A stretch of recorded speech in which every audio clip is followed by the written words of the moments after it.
Let's calm down.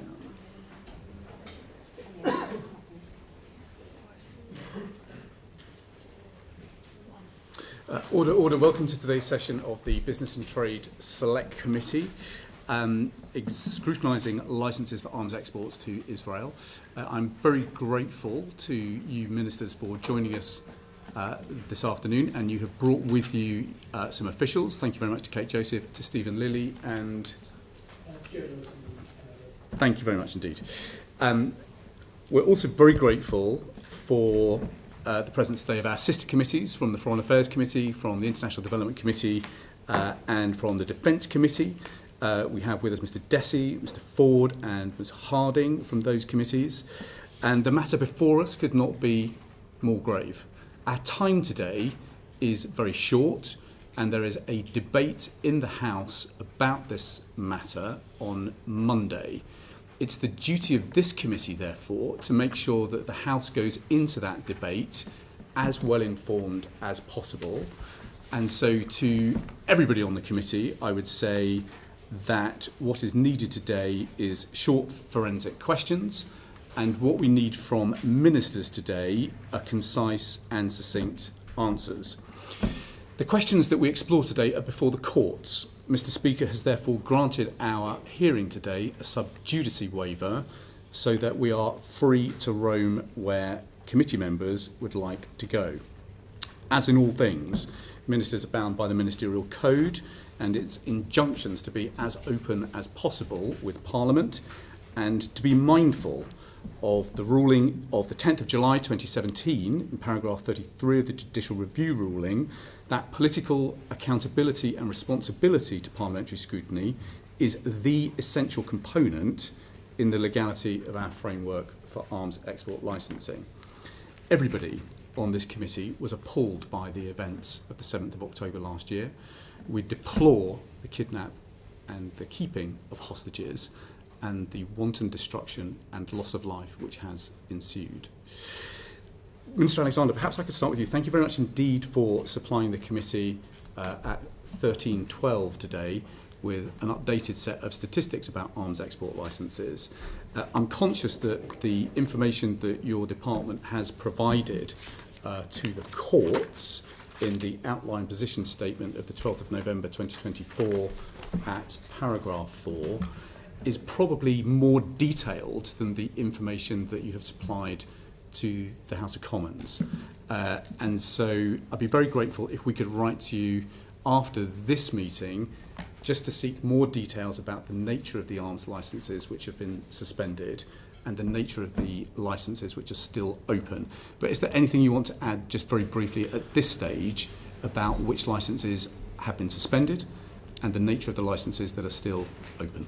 Well, thank you, Mr. Chairman. Firstly, can I applaud and recognise the sentiments that you describe in terms of the importance of parliamentary scrutiny generally ahead of the debate on Monday and the important work of this committee in that regard.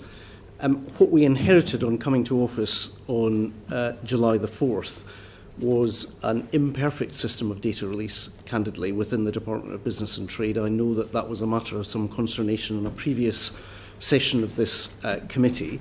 And in light of that, I was determined to ensure that we were able to provide the committee today with the most up-to-date figures in relation to figures which I now understand are in the public domain from October the 7th, the horrendous events that you describe, until last Friday, 4 days ago. That being said, it's a matter of regret to me that we were only able to get those figures to you at the time that you describe, but I nonetheless wanted to prioritise the Israeli export control licensing data to make sure that the committee was cited on it in the course of today. In terms of those licences that have been suspended, I would perhaps ask that Kate Joseph, our Director General who leads on this area of work, speaks to the detail of the release, and I'd be very happy to offer any views once she's gone through the table that you've got in front of you. Let me read the information that you supplied to the court. It says the red licences included components for combat aircraft, military transport aircraft, military helicopters, targeting equipment, combat naval vessels and unmanned aerial vehicles, and technology for military goods. So even that level of detail is not in any release that has been supplied to Parliament. And just because there is so much to get through, I'm going to write to you and Kate in order to get that more detailed information if you're content with that. Thank you. Alison Griffiths. Thank you. So, Ministers Doughty and Alexander, are you still using the decision-making framework set out by the then Foreign Secretary in April 2024 when making licensing decisions under criterion 2C? Yes, 2C continues to be the basis on which the decisions are taken by, in the case of the Department of Business and Trade, the Secretary of State for Business and Trade. I would say that the Foreign Secretary informed the House on the 2nd of September very clearly that the government's rigorously followed every stage of the process which the previous Conservative government established. On the 2nd of September we also published a summary of the IHL assessment process to allow for greater transparency on our decision making, and he set out very clearly the facts that are part of that process, the way it works, and obviously the conclusions that were then reached as a result. So those frameworks are based on the statement made by then Minister Trevelyan on the 8th of December 2021. That framework is still the framework that is in place today, is that correct? Yes, so the approach, Chair, to applying criteria to C draws on the framework upheld in previous litigation, and that gathers information from a wide range of sources. So that includes information reporting from NGOs on the ground, reports from other FCDO desks, reporting the media, statements from the UN, NGOs and so on, reporting from HMPG, engagement with Israeli counterparts. It draws on a lot of military incidents. There are a lot of factors that inform that process, and it's followed rigorously and properly. So there hasn't been any innovation, refinement, development of that framework last declared by Lord Cameron since the new government has taken office? So I obviously can't comment on the process and the way in which the previous government conducted it, and I'm not privy to. So it was set out before the House on the 24th of April. It sounds very similar to the framework you've just enunciated. I just want to check there isn't anything else that you've added without us knowing. No. Criteria 2C states that the government will not issue export licences if there is a clear risk that the items might be used to commit or facilitate a serious violation of international humanitarian law.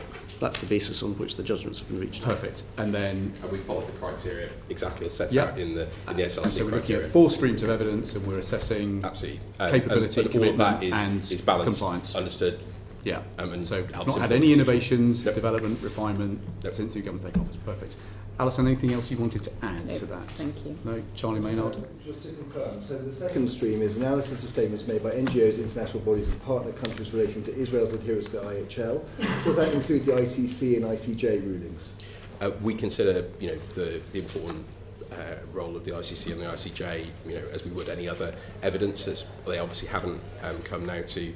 The ICJ has not come to the definitive judgment on this. Obviously, they would inform any future processes, but we weigh them in the same way that we do all the other evidence that's there, and we take their roles very, very seriously. So they're included? Very Thank you. seriously. And the date of the last IHL cell report? Assessment 9 is currently been undergoing. It's about to report.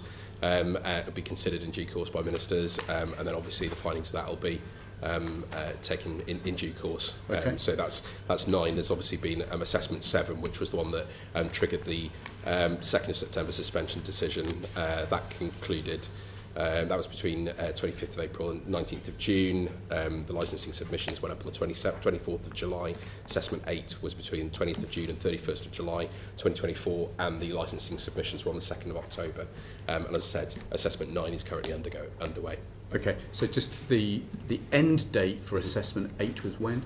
The dates I have here, Chair, it took place between the 20th of June and the 31st of July, and the licensing submissions were on the 2nd of October. Perfect. Okay, great. Thank you very much. Sarah Edwards. Thank you, Chair. Mr. Doughty, can you provide us with information about the legal basis for the suspensions, and what specific evidence and analysis that was used to support the Secretary of State's view that breaches of international humanitarian law may have occurred? Thank you for your question. The Export Control Act, which you'll be familiar with, requires ministers to give guidance about the general principles to be followed when exercising licensing powers. The current guidance, of course, is the SELC criteria, which was announced in 2001. Obviously, criterion 2C that we've spoken about already states the government won't grant a licence if there is a clear risk that items might be used to commit or facilitate a serious violation of IHL. And on the basis of an IHL assessment, the Foreign Secretary concluded that concerns about Israel's compliance and commitment in areas of humanitarian relief and treatment of detainees gave cause for concern about its attitude and approach to the conduct of hostilities, and that informed the conclusion that the clear risk threshold was satisfied, and he then obviously advised the Secretary of State for Business and Trade that the relevant licences should be suspended, and that was what he announced on the 2nd of September. So that's the basis, that's the process, and we obviously gave a summary of that process as well at the time. Okay, and can you set out the evidence and the reasoning that led to that? So any of the information that you became aware of, because obviously that position has moved from where it was before. So is there new information that you've taken on board? Is it a new evaluation process that you're using? Or is it about sort of looking further over time and looking at a pattern, for example? Well, we consider a whole series of issues, as I set out earlier. As I said, particularly the review highlighted concerns and breaches in the areas of humanitarian access and the treatment of detainees. So these were the two specific areas, and obviously that inferred also a question about a wider commitment to acting in line with international humanitarian law, and that was the decision. Information available to the prior assessments, and it was just reassessed, or is it new evidence that you looked at? It was the information that we had available, Chair. Obviously, I don't have access to information that previous governments had, and obviously we took into account events that took place since we came into office. But you won't have disregarded the evidence that was available in IHL 7. Well, we get access to a lot of information, but I don't have the exact details of obviously decisions they make. I mean, maybe Stephen could speak on the previous information. Yes, Chair. In many ways, each IHL assessment builds on the previous one. So it takes account of what has been in the previous ones, adds on the additional information. So when the new government took office, as officials, we were providing an IHL assessment that took account of the broad picture, but then specifically provided comment on events that had taken place since the previous IHL assessment. So in the outline argument from the Business and Trade Secretary of State 12th of November, it says that a threshold of clear risk had been passed, and I guess what we're trying to understand is that a different evaluation of information that was already available, or was it new evidence that had accumulated? And if so, what was that evidence? So, for example, if that ran until the end of July, you will have had the benefit of the ICJ advisory note issued on the 19th of July. So, was it new information that tipped into clear risk, or was it a different evaluation of old information? It's, in many ways, it is both, Chair. It is a fully up-to-date assessment for the new government. The way that the process works is that officials compile the assessment, drawing on a wide variety of sources involving legal advice, but it is not a legal assessment, it is a policy assessment. It then goes to ministers, and ministers themselves make the final decision. Do they consider that this crosses the clear risk threshold? And the decision of previous ministers, as is a matter of record, was that it did not, and the decision of this government is that it does. And I should point out, Chair, of course, this was a process that the Foreign Secretary announced right as soon as we came into office, and he wanted to consider all of that evidence, including any new information that had come into place, make sure that was considered properly in line with our export licensing criteria, and then provided the advice on that basis, which led to the suspension. So just tell me if I've got this wrong. So you're saying that it was a different judgment rendered on information that was already available, plus new information that was available in that assessment window? It's all of the information together. So it's, yeah. I mean, because obviously new events had occurred, obviously yeah. It's an assessment of what had gone before, and then obviously the Foreign Secretary reviewed that very, very carefully and took that process incredibly seriously, and then gave the advice to the Secretary of State for Business and Trade. Yeah. Sarah, do continue. So I think just moving on to the understanding that, so thank you for clarifying that. Is one breach not enough? So can you explain why there is a partial suspension over an entire blanket suspension, and how that decision has been made? Because at the moment, you know, there's clearly some information that you have which has been applied in one particular way. So are you able to enlighten us on that? Well, we've suspended licences to Israel for items that we believe might be used in carrying out or facilitating IDF military operations in the Gaza conflict. And there are a number of export licences which we've assessed that are not for military use in the current conflict and therefore don't require suspension. So this is a rigorous assessment of all of those individual licences, extant licences, and of course the consideration of new licences that have come through that's highlighted in the data that Mr. Alexander has set out, and you consider each one on its merits, and you consider it on the evidence that's provided, and also crucially what that item is. And I think there is some misunderstanding about the number of licences and what they're for. And there's obviously a whole range of items here that includes, body armour and other materials for use in the food industry, and so there are a whole series of things which are not what people would consider normally arms exports, but they come under the export licensing criteria. So obviously you have to assess where is that being used. Is that being used in Gaza? Is that being used in a way that could constitute a clear risk of violation of IHL? We assessed that a number of those were, and those were the licences that were suspended.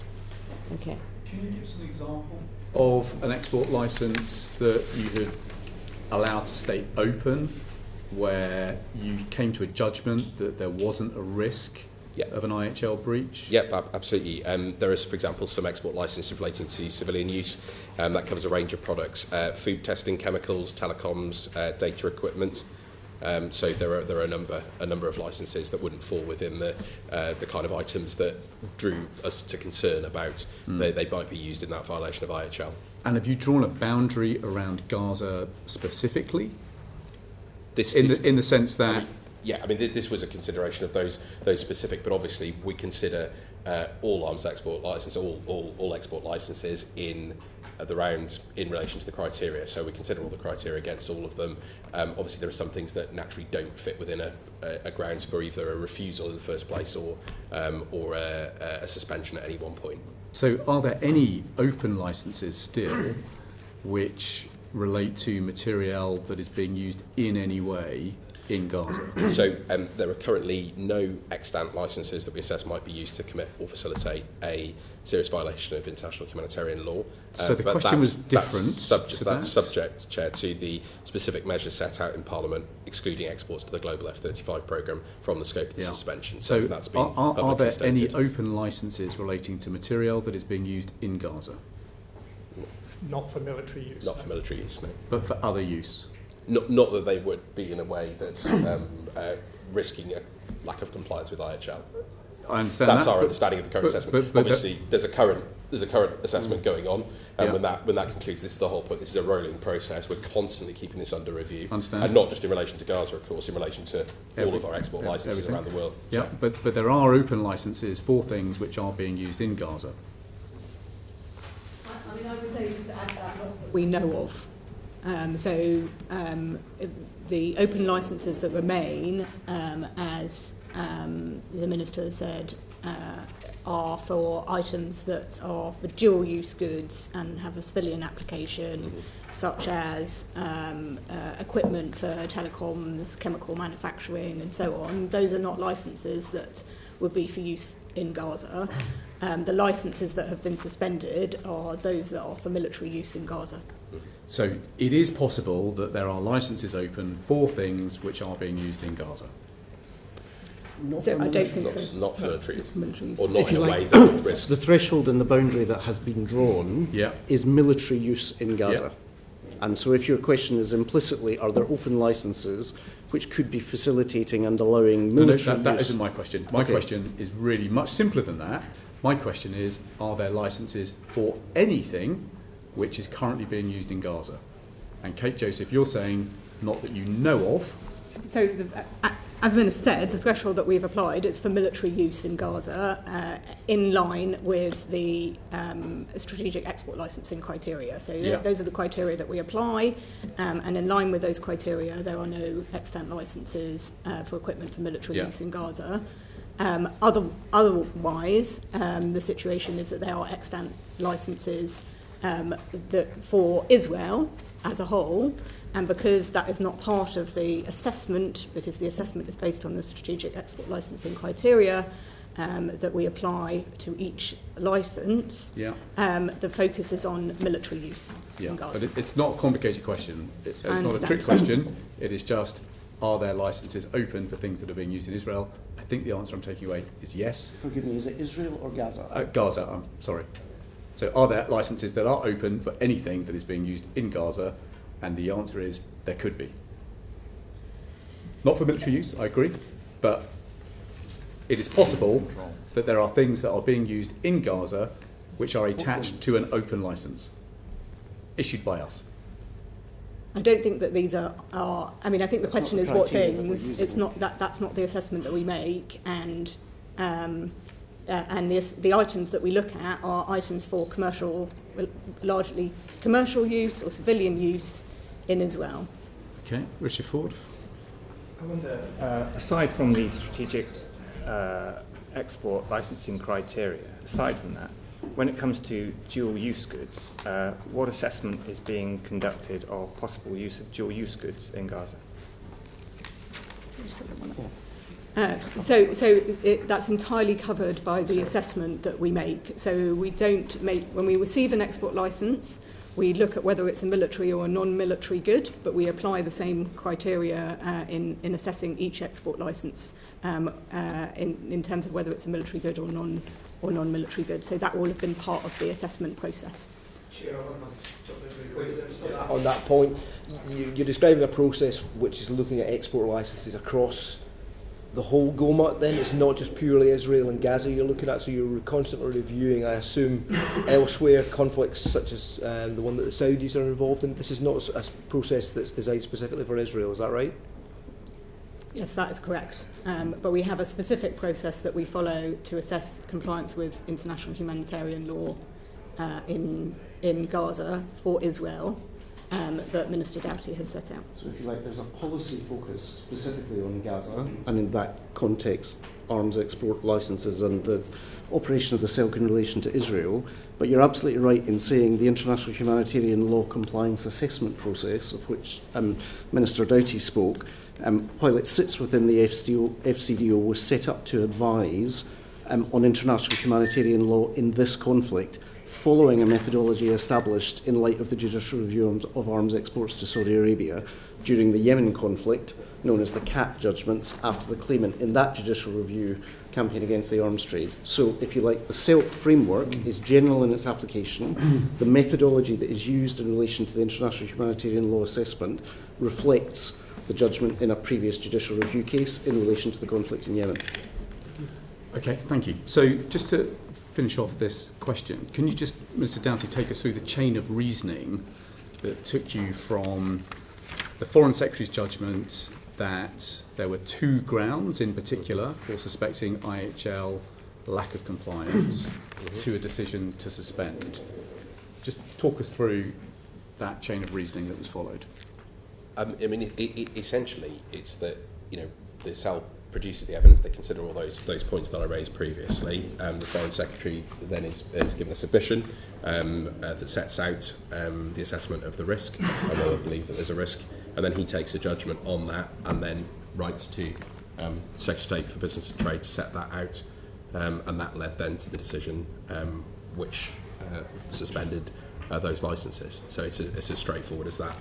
There's a rolling assessment process. Yeah. We're in the 9th phase of that now. That then provides advice. He considers it. That then indicates whether or not he then writes to the Secretary of State for Business and Trade to recommend a suspension or not. So my understanding is that there were basically two judgments that were confirmed. So concerns that Israel was failing to provide adequate essential supplies to civilians, and second, credible claims of mistreatment of detainees. Mm-hmm. So those were judgments on things that had happened in the past that led to an inference of a clear risk in the future. Is that basically correct? Yes. Okay. The third piece of that puzzle is then around an assessment of the conduct of hostilities, and the judgment was that there was no judgment, in a sense, that despite the evidence that is potentially available, if not obvious, there was no judgment made by His Majesty's government on the conduct of hostilities. Is that correct? That's correct. Okay. But as I said, those two decisions about the detainees and about the humanitarian access obviously give rise to a wider concern about Israel's willingness to comply with international humanitarian law. So therefore, that decision, influences them, the wider approach that's taken, and effectively it would have led to the same suspension of licences. So it's in terms of the outcome, it's the same. Yeah. But obviously, we have to apply the evidential tests on these things very, very carefully, and obviously there are often questions around establishing the exact evidence around, say, proportionality or intent of an individual strike or incident or otherwise, and that's why the judgments around conduct, although we're all appalled by scenes that we've seen and destruction and horrors that we've seen, and the Foreign Secretary and others have been very, very clear about that, but you have to apply these strict tests, and that's why we came to the conclusion that on detainees and humanitarian access there was an absolutely clear and categorical risk. That gives rise to a wider concern about a willingness to comply with IHL. Because it was clearer for you to make a judgment about intent. It's a clearer and more definitive process. Thank you. So just feeding that back to you. So two clear reasons for the partial suspension of licences.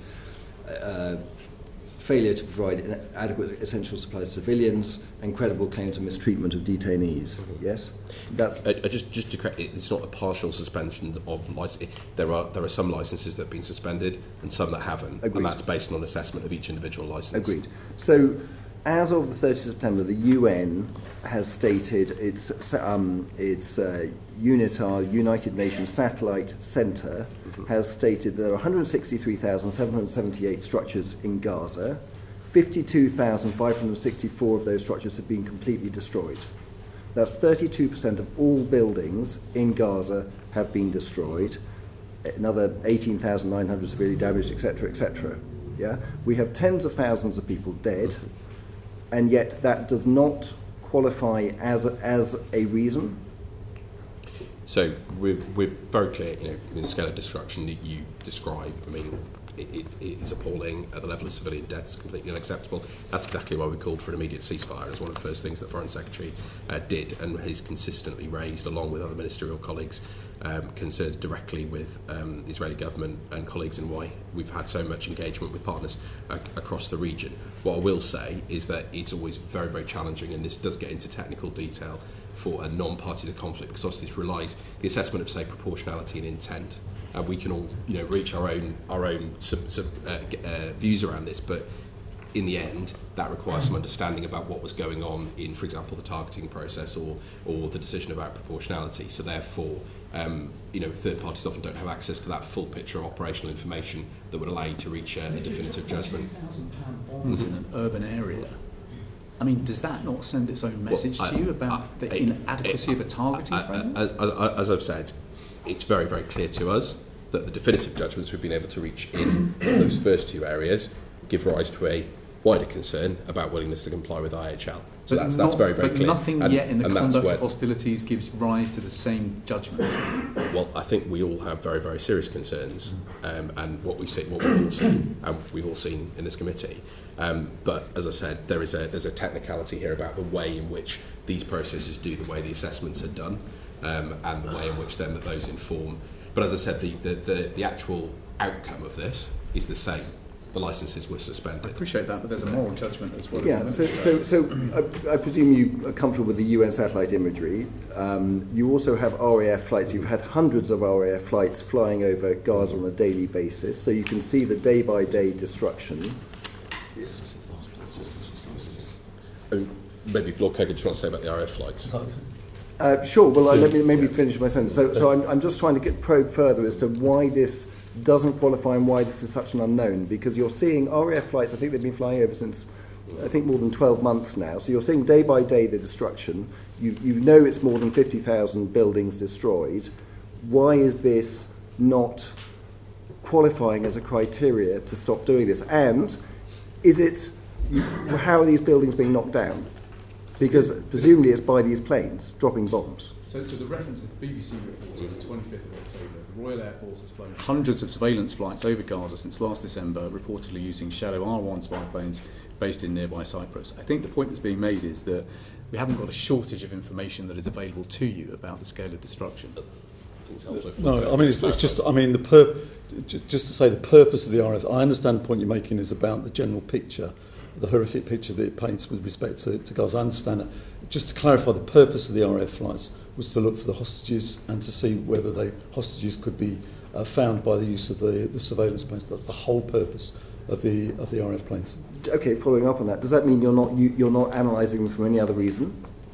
Well, in terms of that information that we use, the information we use is purely and simply used in terms of hostage and seeing whether we can locate the hostages and if necessary sharing that. So you're not using it to work out what is going on in terms of destruction beyond that? That you're ignoring that data? Well, we're not ignoring it, but we're not using it for that purpose. But let's come back, Mr. Minister Doughty, then to the information that is coming into the current assessment window. I think there is a level of concern that a judgment is not being made about whether the conduct of hostilities is such that it creates future risk of IHL breaches. So is the data that is coming in from RAF flights and other sources going into that assessment framework? I think that's a question for. It's your cell. Yeah, I mean, we consider a wide range of information. Lord Coaker's already answered on the specific point about the purpose of the RAF flights, but we consider all information for the United Nations, NGOs, media reporting, open source information. All of these factors are considered. But RAF flights. Well, in terms of the RF flights, that's not their purpose, but there's no. In terms of the evidence for what's going on and what is happening there, we've all seen the various pictures and seen the various images that are on our TV screens and beyond. Yeah. Are you using the RAF information or not to understand what is going on in terms of the destruction in Gaza? Not specifically for that purpose. The purpose specifically is the hostages. Yeah. Thank you. Mr. Doughty, do you want to clarify whether that information... Have you sought that information from the Ministry of Defence? In terms of officials' engagement with the MOD? We have not sought it, to the best of my knowledge, Chair, we have not asked for that information from RAF flights. I don't think we are in any doubt as officials about the level of destruction that has happened, but the purpose of the IHL assessment has been to establish whether or not military exports to Israel for use in the conflict in Gaza would lead to a clear risk of IHL violation. We have reached the conclusion that there is a clear risk. That's the job of this process. I completely accept that there's a separate question about whether or not we can take a view as to whether the conduct of hostilities violates IHL, but for the purpose of applying the strategic export licence control, we have the information already that tells us we cannot export this military equipment. And I should just point out practically that, of course, you have one piece of evidence in front of you, imagery or otherwise, but unless you understand what the process was leading to the targeting or a decision about target selection or proportionality, which we don't have, you can't make a definitive decision in that, and that's the challenge. But as I said, the net result here, of course, is that our decision under those two other criteria and the view that it's not, therefore, taking those obligations under IHL. But you would accept that there comes a point when the conduct of hostilities is conducted in such a way that you are inevitably led to a conclusion that regardless of what a targeting process looks like, it's clearly inadequate, it's not working, and therefore creates a clear risk of an IHL breach in the future. Well, we've been led to a clear conclusion that there is a risk that Israel is not not on the complying with grounds IHL. of conduct of hostilities. On the two grounds that I've set out. But not on the grounds of conduct of hostilities. No, because we haven't been able to reach that definitive judgment. Thank you, Chair. In terms of, let me just get that straight. So if we're not using the RAF imagery to make a determination, Minister, have we used the satellite imagery from the BBC and other independent sources who have estimated that more than 60% of the buildings in Gaza now are uninhabitable, and surely that's disproportionate, and surely therefore that constitutes a breach of IHL?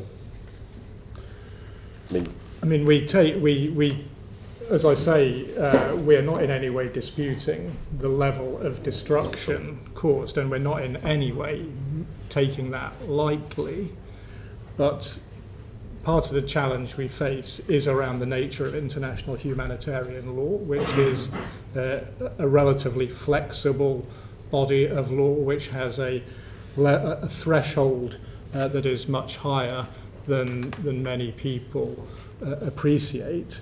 But we make every effort as officials to present ministers with the information that allows them to take a decision. But it is for that reason that we focus on the question of detainees and the question of humanitarian access, because there we do have the information that allows us to make a clear determination that is is going to be less disputed. Which is a clear line of sight on evidence of intent, essentially. Yeah. Yes, and we don't have access to all of that in the contact side. Matt Weston. Just coming on that, Chair, I just want to go back to other licences and say the use of earth moving or ground clearing equipment such as bulldozers and diggers and so on. If they were shown to be used to be clearing farmland that could be producing foods for the people of Gaza to live off, and those products were being supplied by UK companies, would that licence be questionable under any UK legislation? I mean, there's a clear criterion number 8, Ms. Weston, which is sets out the economic situation and sustainable development of the importing country, takes into account whether a transfer would undermine the economy or seriously hamper sustainable development of a recipient. So, there are a whole series of criteria here which are considered as part of this process, but the large focus in this regard is on 2C. But I don't know if set out which could be used in military operations in the current conflict in Gaza. I understand. Thank you. Just to move on.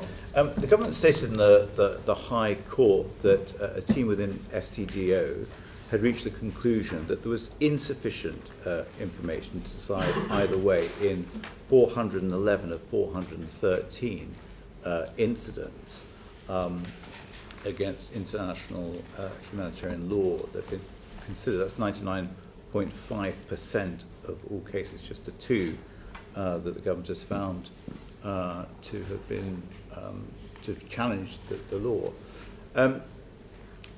Given that 137 journalists have been killed, given, as we've heard, 60% of the urban area has been destroyed or damaged, uninhabitable, given that we had 3 United Kingdom citizens killed in the World Central Kitchen strike, why is the government operating a presumption of innocence rather than a principle of precaution? A question for Minister Doughty.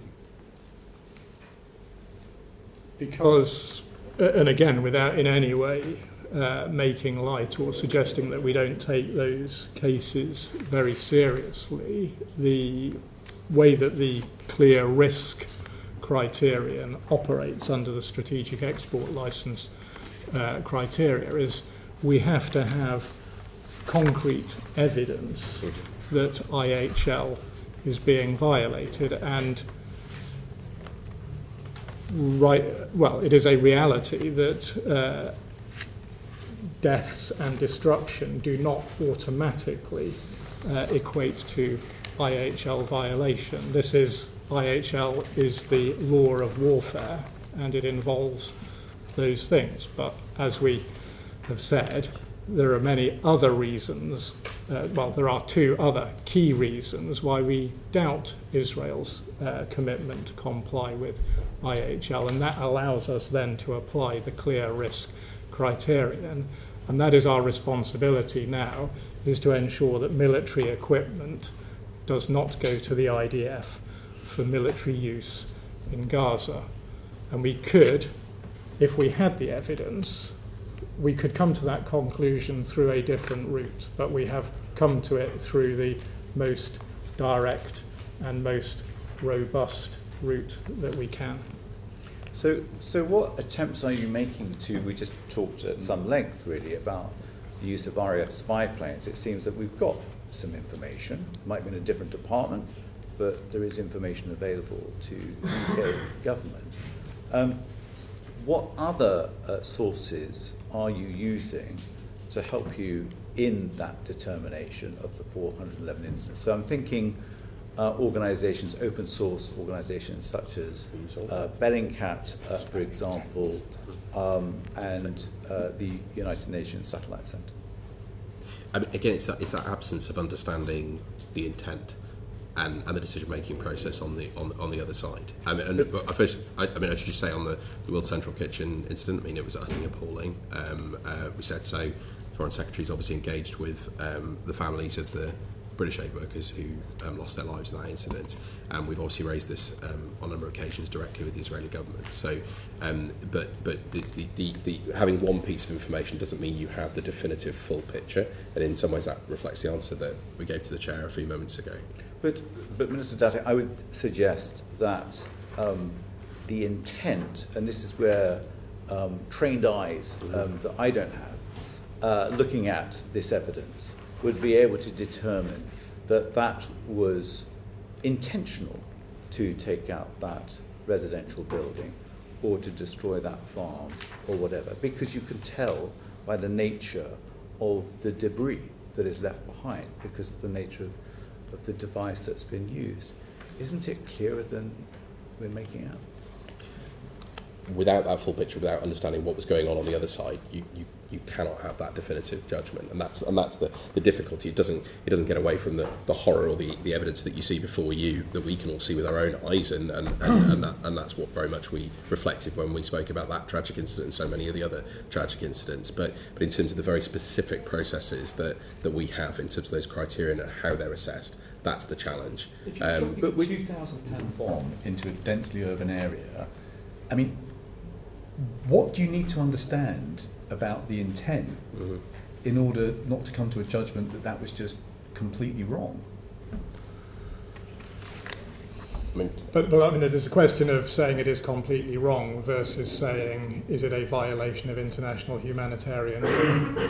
That sounds callous, but that is the difficult judgment that we have to make. And so the judgment you've arrived at is that that was potentially a legal act of war? The judgment that we are making, we are not setting out as officials to provide a complete analysis of Israel's compliance with IHL. We are setting out to establish whether, for the purpose of exporting, there is a clear risk that UK exports would violate the strategic export license criteria through a violation of IHL. We have a process which has provided advice to the Foreign Secretary, who has concluded that we do not have that confidence that IHL will not be violated. We have suspended the licenses as a result, and that is on a robust basis where there is less scope for dispute about what has and hasn't happened. Sorry, the intent, though, surely, is that the IDF wants to raise Gaza.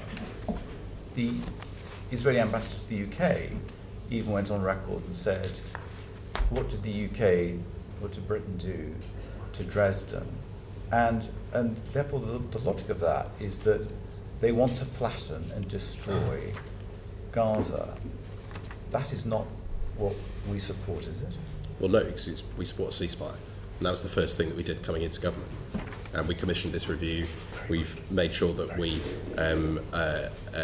started the funding to UNRWA. We've taken a whole series of decisions, and by the way, of course, not just in relation to Gaza, but also in terms of the sanctions that we've done on activities and individuals in the West Bank too.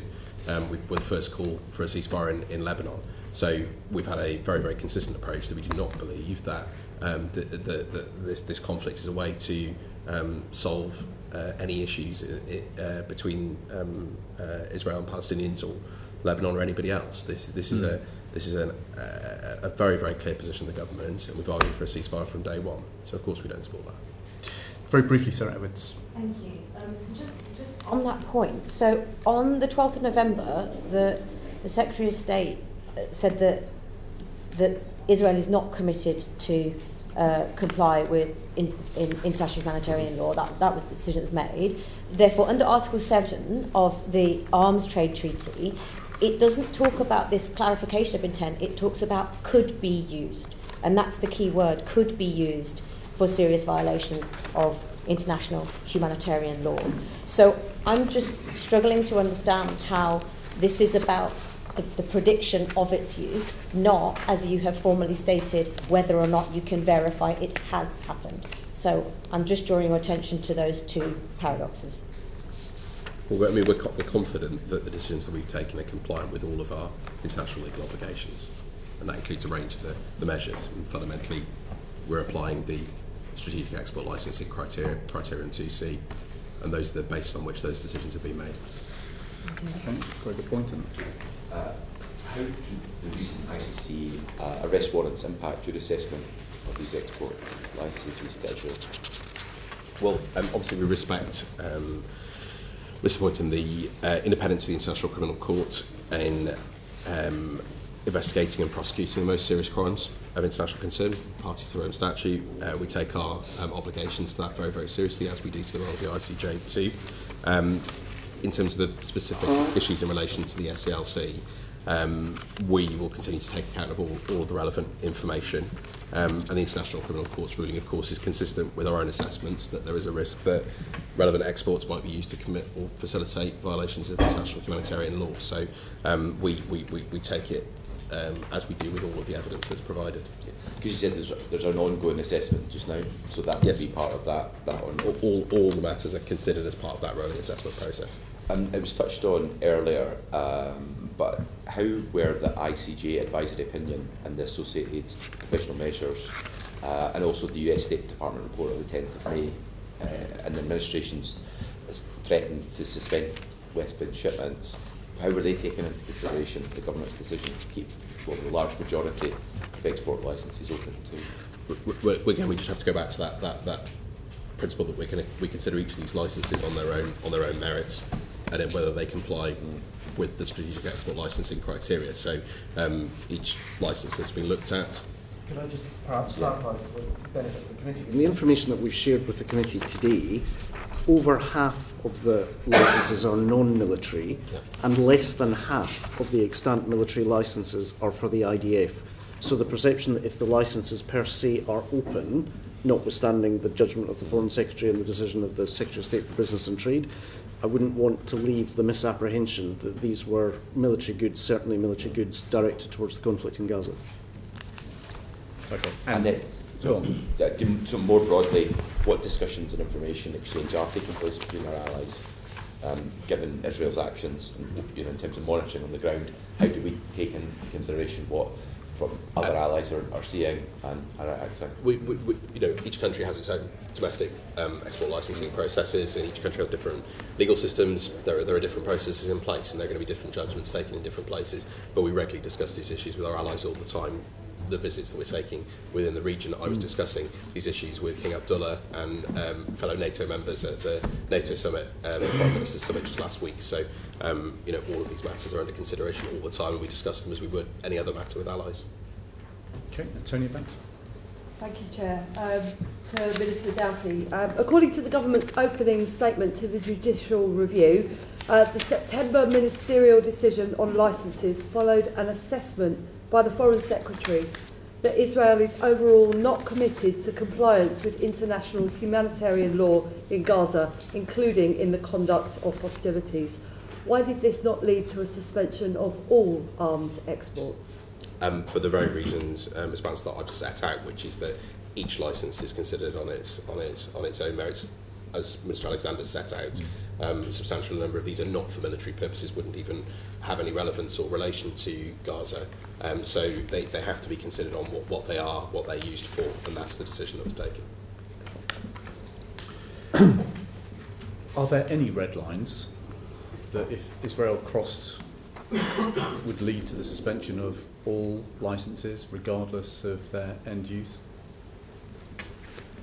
They can comply with the licensing criteria. Well, if, for example, you're arguing that body armour for journalists that can be exported to Israel, I wouldn't see that as being consistent with government policy. And in that sense, I think the risk of the blanket ban that you describe in relation to the strategic arms export licence regime would be that it would have unintended consequences. But I think I would, with respect, Mr. Chair, want to emphasise the fact that notwithstanding the important debate that the committee has had with us today as to the third of the criteria on which the Foreign Secretary reached his judgment and was advised ahead of his decision in September, the basis on which the Secretary of State for Business and Trade made his decision was unaffected by which of the three criteria the threshold was deemed to have been met by the State of Israel. And in that sense, even if there had been definitive evidence in terms of proportionality, intent, and a different judgment had been reached or been capable of being reached in relation to the conduct of the conflict, we would still, in all likelihood, be sitting with identical numbers that were shared with the committee today. So, in a sense, there are no red lines? No, the red lines have been established by a very clear sense that there is a risk of breach of international humanitarian law, and that has had the effect, the identical effect, that if a similar criteria had been reached in relation to the conduct of the conflict, would have found expression in those figures. So far from there being no red lines, the Foreign Secretary established a very clear red line in relation to what he judged was a significant risk in relation to the suspension of licences. That's absolutely the process that was undertaken. And again, I point out that this was a process we launched on day one. Yeah. We considered the evidence, took a decision. It led to the suspension and a number of the licences. Okay. That's a clear material difference. So that is a line being crossed and a decision being taken as a result of it. And there aren't exceptions within that framework of red lines that you've just set out?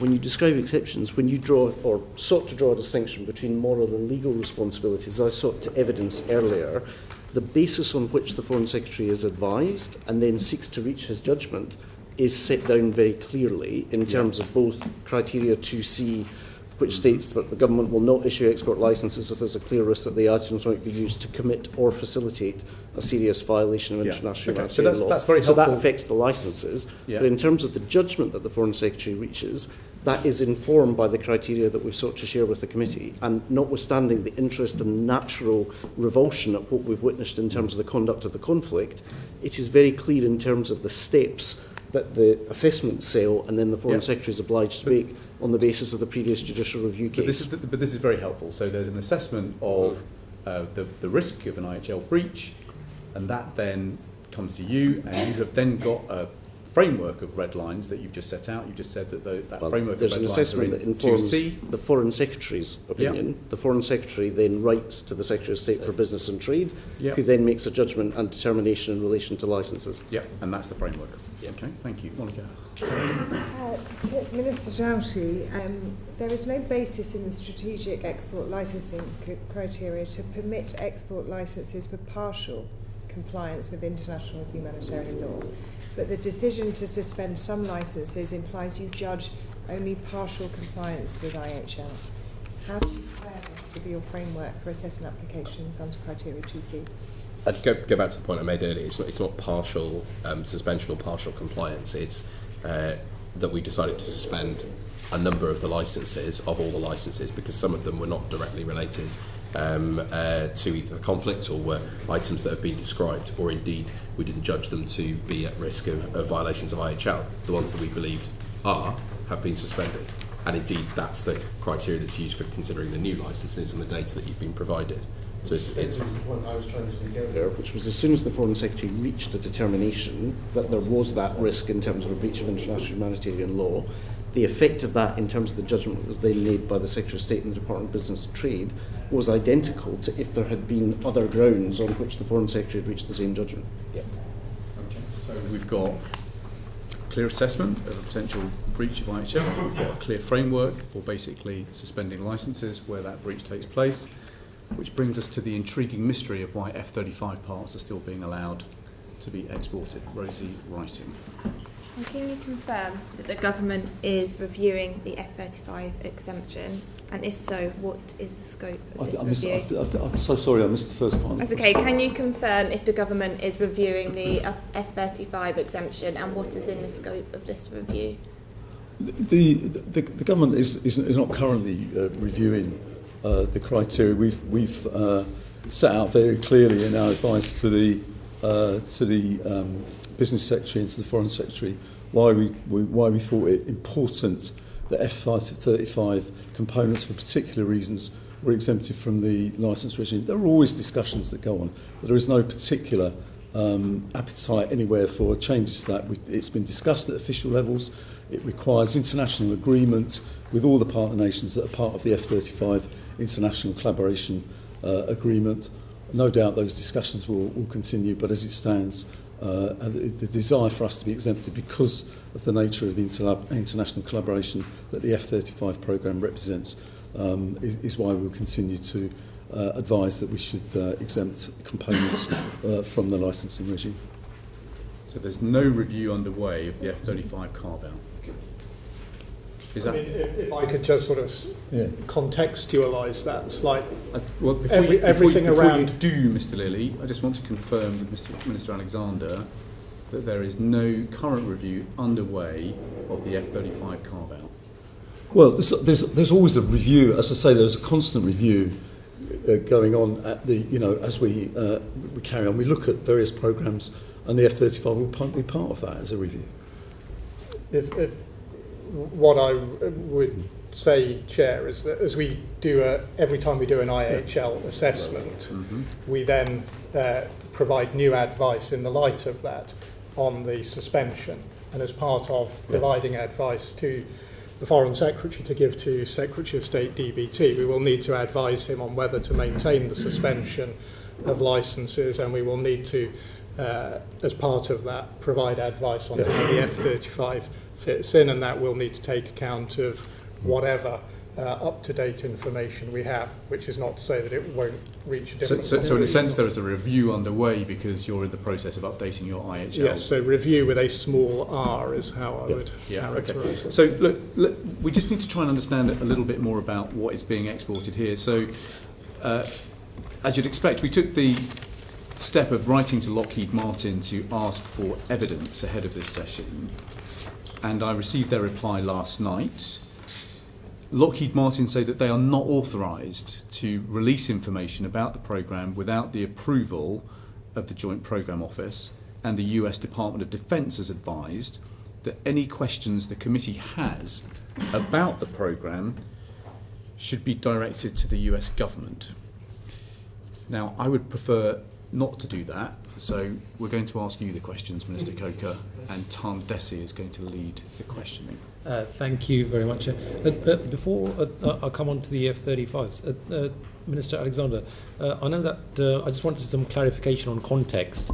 I know that there are some in government who have been at pains to say that the UK is not the primary source of military weaponry. In fact, it's US and Germany, and that the level of exports have actually dropped from 42 million in 2022 to 18 million in 2023. Is that a correct categorisation? You're certainly correct in your broad assumption that, first of all, there's no direct military aid provided by the UK government in a manner that will be familiar to you from the United States. So often when these are discussed in the public prints, these issues, the perception is left that somehow the UK government is directly transferring military equipment. What we're discussing today, as you rightly recognise, is UK-based companies operating under the SELC, under the framework and guidance. In terms of what is the level of export and import from Israel, notwithstanding the horrific events of October the 7th and the appalling aftermath, I'm very happy to write to you to set out the exact numbers that are available to me within DBT. The stated value of exports at 18 million as of last year, you're not aware of that figure? I don't have that figure in front of me, and I certainly wouldn't want to mislead you or to mislead the committee. Some people have stated that to describe the low levels. But Minister Coaker, as Defence Minister, can you elaborate, given the context that we've got a review going on with a small r, can you elaborate and explain further the government statements, and I quote, "The effects of suspending all licences for the F-35 programme would undermine the global F-35 supply chain that is vital for the security of the UK, our allies and NATO." And then it goes on to say that it's not currently possible to suspend licensing of F-35 components for use by Israel. without prejudicing the entire global F-35 program. So can you just explain, just to help us understand that? I will do, but I'll just... Forgive me for interrupting my colleague, but just I wanted to clarify at the earliest opportunity. I think the figure of £18 million that you mentioned is actually £18.2 million, which is actually military goods exported to a value of 18.2 million. That doesn't reflect general in 2023. That's the general. Yep. Okay. So going back on, Minister. Thank you very much for the question. So the F-35 components are made. The Joint Programme Office from the United States will order parts, components that, so for example, ejector seats, rear tail parts of the F-35 programme. They'll order them. They will be made here.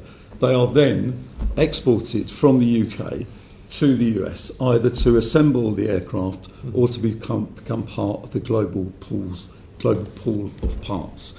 When they leave the UK then loses sight in terms of where they go, but they go into that global pool either for planes to that need them to be replaced or to be assembled as part of the assembly programme for the making of the initial F-35s. So the reason that we say that is all done as part of an international collaboration agreement. We make parts, other countries make parts. There are 9 partner nations in terms of various parts that are made, and then they're assembled together. That is all done as part of a collaboration agreement. The F-35 is currently, so that is done as an agreement. If one part pulls out, that undermines the whole programme. Now, in terms of the F-35 is currently involved in all sorts of peace and security operations across the globe, not least with respect to defending the border in terms of what's happened in Ukraine. Yourself and many others have seen the operation of the F-35s from the Prince of Wales aircraft carrier, which is going into the Indo-Pacific next year. All of those, that's just with respect to us. There are all sorts of other countries operating the F-35. It's our understanding that if we withdraw or try to change unilaterally the collaborative agreement, that undermines the whole programme. I'm fully cognizant of that, and that's probably why the Defence Secretary said that the suspension of the F-35 licences would have an impact on, and I quote, a profound impact on international peace and security. So just to clarify, it's only nuts and bolts and ejector seats that we are sending over to the US for the F-35, nothing else. So it's things like ejector seats, it's things like the rear parts of the tail on the back, batteries, and there are various other parts that go to make up other parts of the aircraft. But the value is something where we estimate the value in terms of what's provided by this country is approximately 15%. 15%. And would we lose a contract if we said no to the US and Lockheed Martin? The assessment we make is that because we have an international collaboration agreement through the joint programme, it's with the Joint Programme Office who then contract to Pratt Whitney and to Lockheed to actually put either put the planes together or to store the global pools body that then sends out if people need spares or whatever. That we believe that if we unilaterally tried to do that, we would risk being taken out of the overall collaboration of contracts, and that would undermine the whole F-35 project, which at the moment is 1,000 aircraft across the world, and by the end of the project we estimate to be 3,500. Okay, thank you. Sonia Kumar. This is Mr. Coaker. Thank you. Why are the F-35 parts untrackable? Well, because when the way the system works, as I explained to the chair of the Defence Committee, the way the system works is that we're contracted to make the components here, and they're made, and then when they leave this country, to go to the US and become the property of the US government, become the property within the US. So we don't track them from them. We lose, in that sense, we lose sight of them once they leave the UK. Would it be technically possible to actually track them using sort of a NATO codification system? Excuse me. Well, they are tracked, but they're tracked by the US. The US will track them as to where they go. It's not tracked by the UK. But they are technically tracked. They're tracked by the US. The US can track them. Yeah. Okay. And in sort of the F-35, not they're not constantly trackable for GPS or in a just-in-time supply chain that you could then see. So from the initial onset of where they've been set off from, and then from another country where they've been deployed? We don't believe that, as I say, the tracking a device, tracking a part doesn't necessarily mean that a part can be stopped. The only place where the UK, if we're talking about, you can stop parts from entering the programme is at the UK border. That would be, if we're talking about UK components, it's at the border. That's where because once they go out, they're not our property. And is that a technical issue or a contractual issue? I think it's part of the arrangement that we have with respect to how the F-35 programme operates. It's a contractual issue. I think it's an arrangement. So the US contract us to provide the components, so we effectively export them to the US. We understand when they go into the US system. Once they're in the US system, the US can track the components. The US does it. Yes.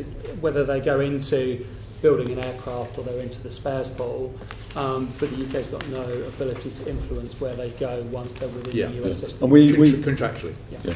We have ourselves have no contractual relationship with the US government. Okay, I understand. Did you want to very briefly?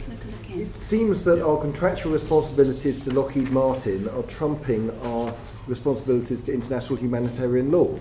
And that is what I think many people on this committee object to. Do you agree with that? I understand that. I understand the point you're making. Nobody can fail to be moved by the horrific pictures we see on our television screens. What we're saying as a Ministry of Defence, as a Department for Defence, and I'm saying as a Defence Minister, alongside that horror, we also have to consider, which is what the advice that went from the Secretary of State to those who take the decision about export licensing, is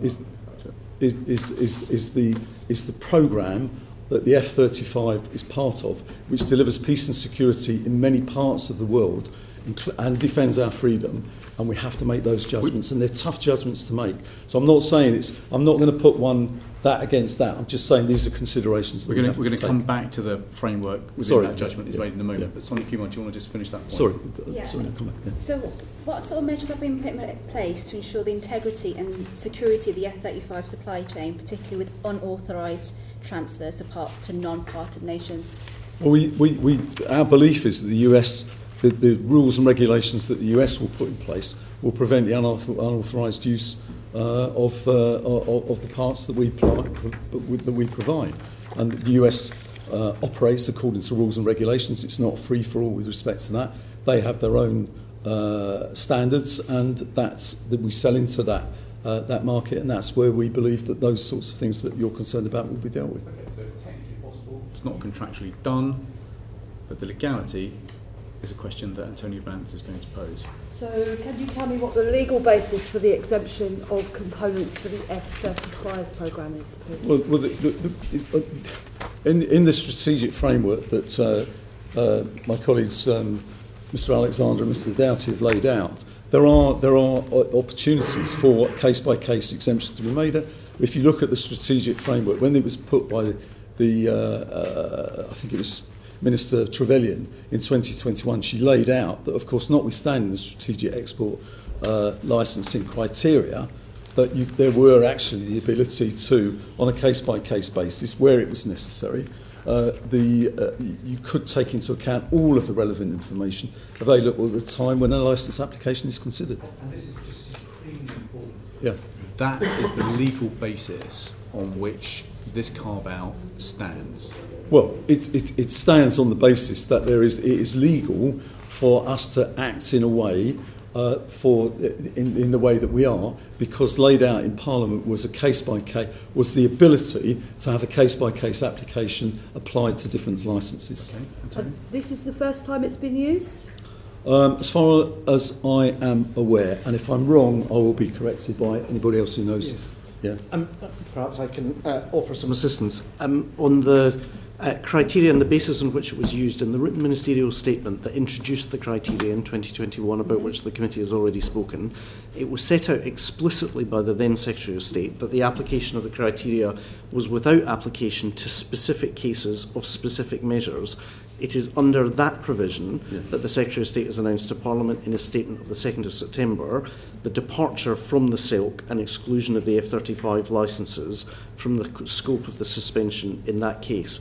My understanding is there has been one previous use of that exemption, which was in relation to the invasion of Ukraine by Russia. Kate, could you confirm that? Exactly right, as an interim measure while sanctions were put in place on Russia. Okay, thank you. Sorry, go on. No, carry on. So here's our challenge. So despite the without prejudice paragraph that you refer to, which is on page 2 of the statement made on the 8th of December 2021, it says the SELC are set out in terms that suggest actually that they're meant to be comprehensive. It says in terms, these criteria will be applied with immediate effect to all licence decisions. It's unequivocal. The government's summary then, summary grounds of defence in the Al-Haq judicial review, paragraph 24, says applications for new export licences are assessed according to the 8 criteria set out in the SELC. There is no qualification that is mentioned in that judicial review summary. So the challenge that we've got is that we've got two conflicting, colliding and contradictory pieces of information. So on the one hand, you have got a statement of SELC, which is in Minister Trevelyan's statement, and you've set that out in the response to the Al-Haq case. And on the other side, what gives you your latitude is the without prejudice paragraph. And so the challenge that we've got in Parliament is to try and work out which trumps the other.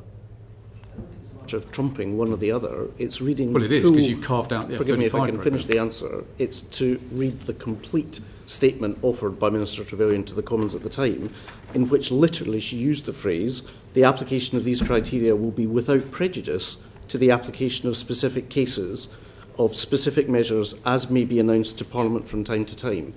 That without prejudice clause was exercised by the Secretary of State on the 2nd of September in terms of the statement that was offered. So if you like, it was anticipated by a previous government that there could be circumstances, as in the case of the need to address the issue of the Ukraine invasion, or in this case, the F-35 exclusion. So far from deviating from how the statement was described, the written ministerial statement, it seems to me to be exercising and giving expression to the without prejudice clause to which you referred. But a few moments ago, Mr. Alexander, you described 2C as the cage of red lines within which decisions are taken. And I think what you're now saying is that they are reddish, because actually there's an override that's available, which is the without prejudice section of the guidance. I'm simply reflecting what's been the stated position both of the previous government and indeed of this government, which is the framework is set out, but there is a without prejudice clause that was identified by Minister Trevelyan and that's been exercised on 2 occasions. First in relation to the invasion of Ukraine by Russia, and secondly the F-35 exclusion. Perfect, thank you. Please. So if the government can unilaterally create exemptions from the SELC, what is there to stop this government and future governments applying what appears to be some sort of business security exemption in applying the criteria in future? And why, given that we are such close allies with the other partners in the F-35 programme, that we are building fighter planes together, why has this government not requested that the US use their tracking capabilities to assure us that British-made parts are not being used in Gaza? Well, I mean, the overall picture that we've done, there have been, as we say, discussions, always discussions that go on, but the overall assessment that we've made with respect to this, which is why we've applied to the exemptions using the without prejudice clause laid out by that, is that the overall security picture for our nation and the allies that we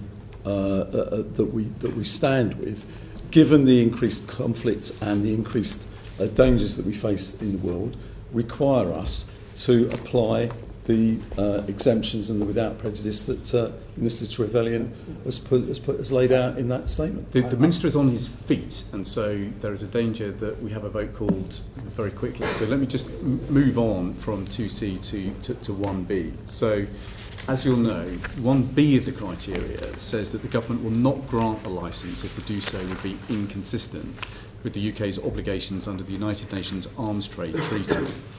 Article 7 of that treaty says that if the export is not prohibited, each exporting state party shall have to assess the potential of the conventional arms or items could be used to commit or to facilitate a serious violation of international humanitarian law. In those circumstances, the exporting state party shall not authorise the export.